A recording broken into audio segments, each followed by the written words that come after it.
Back in October, Razer announced the Razer Edge, which looks to be one of the most powerful Android gaming devices ever made. Here are my thoughts on it.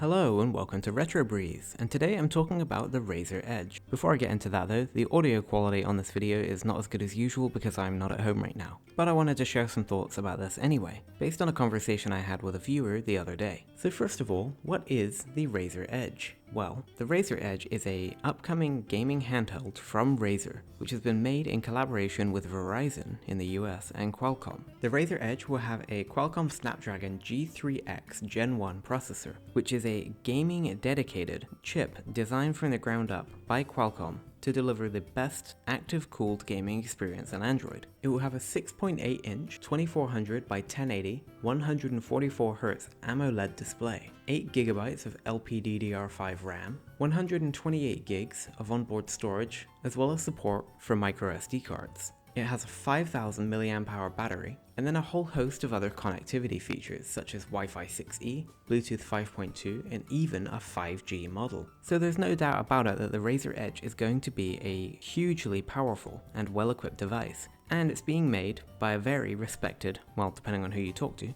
manufacturer. At the very least, Razer has plenty of experience making gaming accessories and devices. And indeed, almost the star of the show on the Razer Edge is the Razer Kishi controller. That's right, this is going to use the same Kishi V2 that you can go into a shop and buy off the shelves right now. Now there's a lot to talk about with the Razer Edge, so I'm just going to kind of start from a hardware perspective and then talk a bit more about what the Razer Edge means for the gaming market, particularly when it comes to Android devices. So starting with hardware, like I said, the Razer Edge is going to star a Razer Kishi as its controller. So what that means is that the Razer Edge is actually two devices. It's basically an Android tablet and a Razer Kishi V2 controller. Now I have pretty much no issues with this because I think the Razer Kishi V2 is probably one of the best controllers I've ever used for a mobile device. I loved it way more than the Gameser X2. I recently got the Gameser X2 Pro as well, and I definitely prefer the Kishi to that. It is an excellent controller. And what I really like about the Kishi V2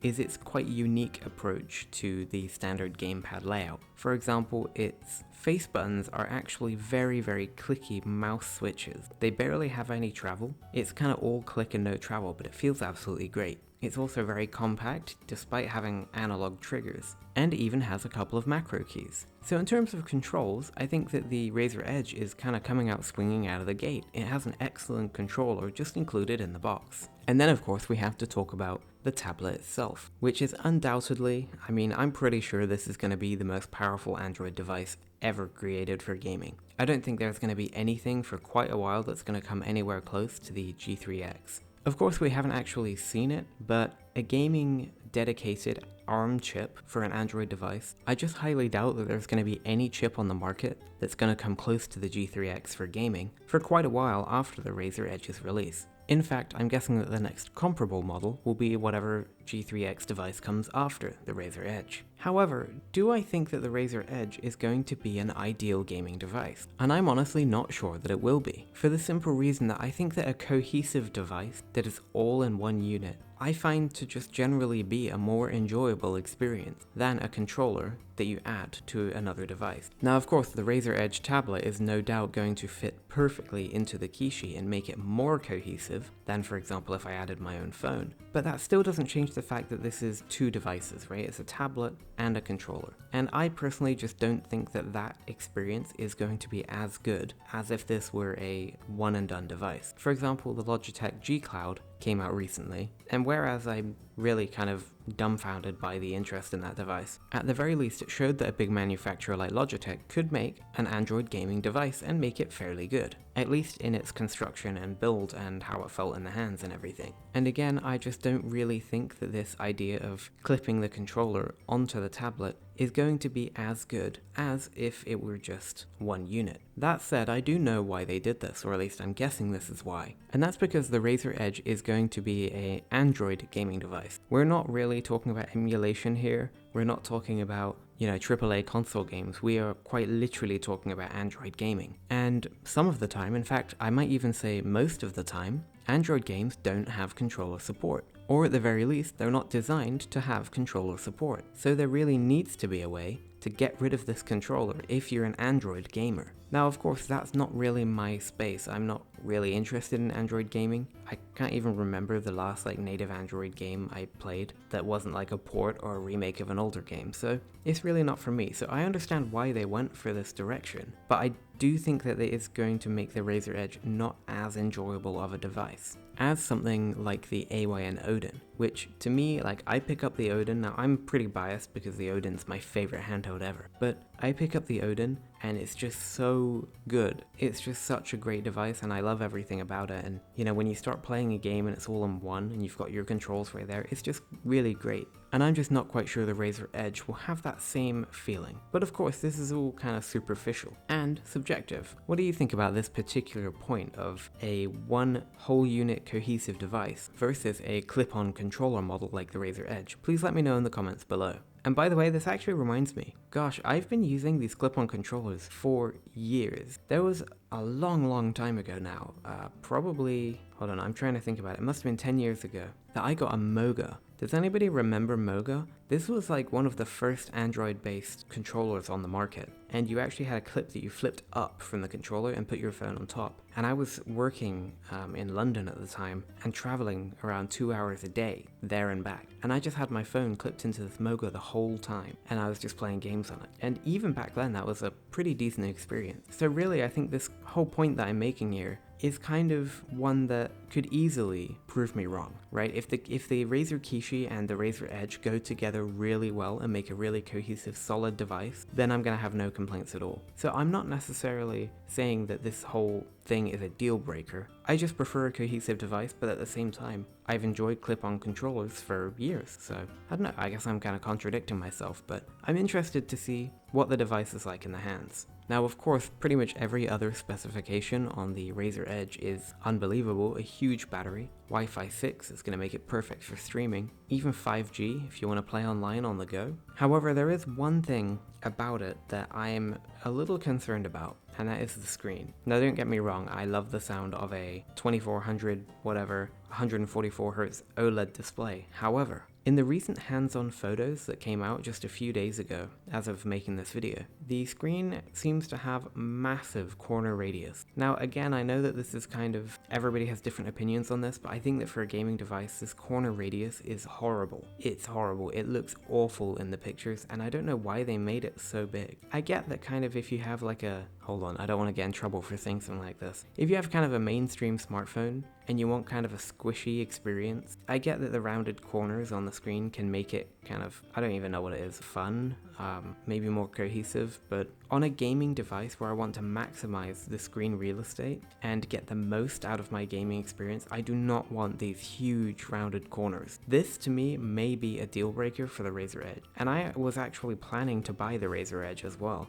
until these hands-on photos came out, and it was the first time I was like, actually, maybe I won't buy this. So again, this is completely my opinion, but I really think that these rounded corners should not be there. This is arbitrarily cutting off your device's screen real estate, and I don't know why. I think that since this is an AMOLED panel, we can't really tell by the photos what is hardware and what is software, meaning these rounded corners may be driven by software. Because sometimes phones, especially those with AMOLED displays, do have customizable corner radius. So what I'm really hoping is that this is just something weird on Razer's stock ROM, or the unit they have right there, and it won't be present on the release device, but I'm honestly skeptical about that. I do think this is going to be what it's like. I don't think it will be customizable, and if that is the case, personally to me that's a deal breaker. I just don't know why you would rob me of that screen real estate. And honestly, it looks really ugly to me. It just looks really bad. It just makes the whole thing seem, I don't know, it's called the Edge. This is called the Razer Edge, and yet you have these pillowy rounded corners. I don't know, it seems weird to me and it doesn't look good, so I at least hope that this is changed or that it's customizable. Guess we'll find out next month. The screen ratio on the Razer Edge, I believe, is 21:9 or 21:10. It's basically ultra wide, that's what it is. And This is not great for retro gaming, of course. No matter what you play, you're going to have absolutely massive black bars. If you're playing something like Game Boy or a Neo Geo Pocket Color, forget it. I mean, you're going to be losing maybe like 70% of the screen or something to these black bars. And then even if you're playing widescreen content, like for example Wii or PS2 or something like that, you're still going to have massive black bars on the side of the screen. To me, I really don't think there's a better screen ratio. I think that 16 by 9 is pretty much the best you can go, except for maybe 16 by 10, like the Anbernic RG552 has. Because with that, you have more screen being used for your game and less being relegated to black bars. I personally think that 16 by 9 is my favorite, just because if I'm playing a widescreen game, I would prefer to at least have some system where the screen is completely full. Whereas with 16 by 10, even if you play something like PSP, you're always going to have those black bars, at least a bit, not by much. I think the universal screen ratio that is perfect is 16 by 10. In my opinion, I prefer 16 by 9, and the Razer Edge's 21 by 9 is just not going to be great for retro gaming in my opinion. Again, it's just a case of this is just going to be wasted. You have this big gorgeous display and you're going to be using like, I don't know, a third or 2/3 of it at the most if you're playing a retro game. Of course, this is not the target audience or the target use for the Razer Edge, so it's kind of a moot point, but this is a retro gaming channel, so that's something that I'm kind of concerned about. Alright, so that pretty much covers it in terms of the hardware for the Kishi. By the way, I've re-recorded these lines so many times because I keep saying Kishi instead of Edge. Anyway, that pretty much covers the hardware on the Razer Edge. So in summary, I think that in terms of power and performance, it's going to be unmatched, probably maybe even for a year or so. I think it's going to be incredible. I should also mention here, by the way, that in terms of emulation, I mean, I think you're going to be bottlenecked by the software. You're going to be bottlenecked by the emulator itself, not the hardware on the Razer Edge, for a very long time, so I think this is going to be the most maxed out emulation experience. However, the screen resolution and aspect ratio does not lend itself well to emulation. Alright, let's just go ahead and move on to what the Razer Edge means for the mobile gaming industry, because I think it's a really interesting product. Now there is a huge elephant in the room, which is price, because the Razer Edge is going to start at $400.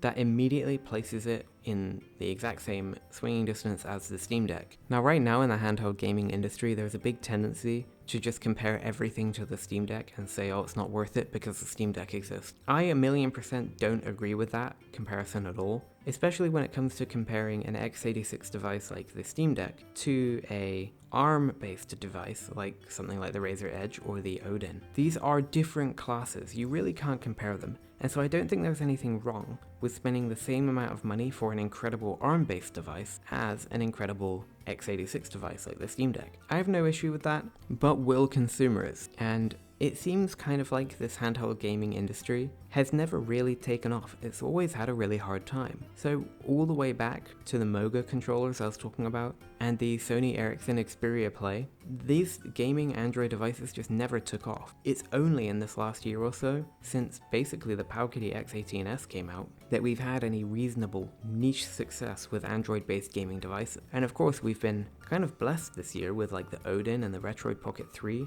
and the Plus, but I'm not going to talk about that here. And even something like the Logitech G Cloud, which just kind of came out of nowhere and showed, yes, we can actually have really, really good Android gaming devices. But these aren't mainstream, like don't get it twisted, these are not mainstream at all. And I wonder if the Razer Edge, at its high price of $400 or $500 depending on what version you get, I'm not sure whether this will really have a dent on the industry. Now there is one other additional thing, which is that this was made in collaboration with Verizon, and there will be a 5G version, which no doubt means that you will be able to get the Kishi on a contract. Please don't buy a gaming tablet on a contract or financing or whatever, please, like that's the worst thing ever, but it will be available and it will make the Razer Edge more available to more people. Again, just to be clear, I don't think you should go on a contract to buy a gaming device. However, that option is available. So that means that the Razer Edge may have a little bit more of an opportunity to get into the market. I really don't want to talk about this anymore. I'm so against contract for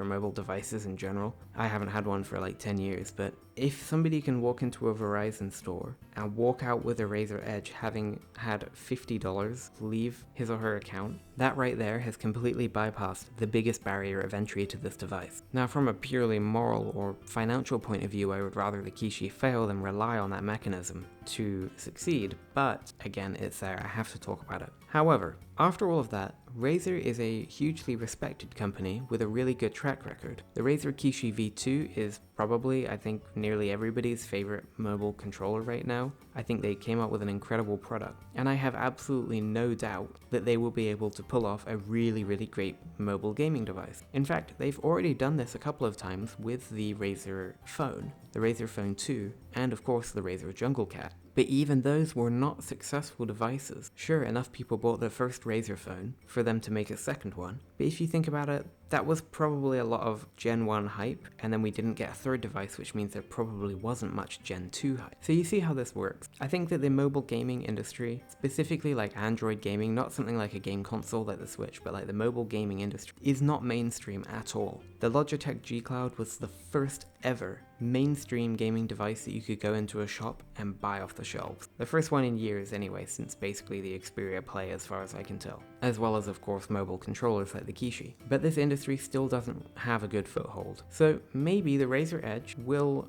improve the chances of this becoming a more mainstream industry. And if that does happen, then of course there's going to be many more devices like the Razer Edge, that is super powerful Android gaming devices, from more mainstream companies. And I'm not necessarily saying that Sony is going to come out of the gate with a gaming phone again, although they should. But what I'm thinking about is companies also like Black Shark and Red Magic, who already make gaming phones, might be a little more inclined to think about making gaming devices. And of course, even things like the Odin have already done that, but again, that's a very small market. Alright, so this has been a bit of a mad ramble from me. Overall, I'm cautiously optimistic about the Razer Edge. I think it's going to be a really cool device. I'm not convinced at all that the clip-on controller model is going to be a more engaging and better gaming experience than something like the Odin. I think that the screen ratio is not going to be very good for retro gaming at all, but I acknowledge that's not the target audience for the Razer Edge or the use case. But most of all, I think that these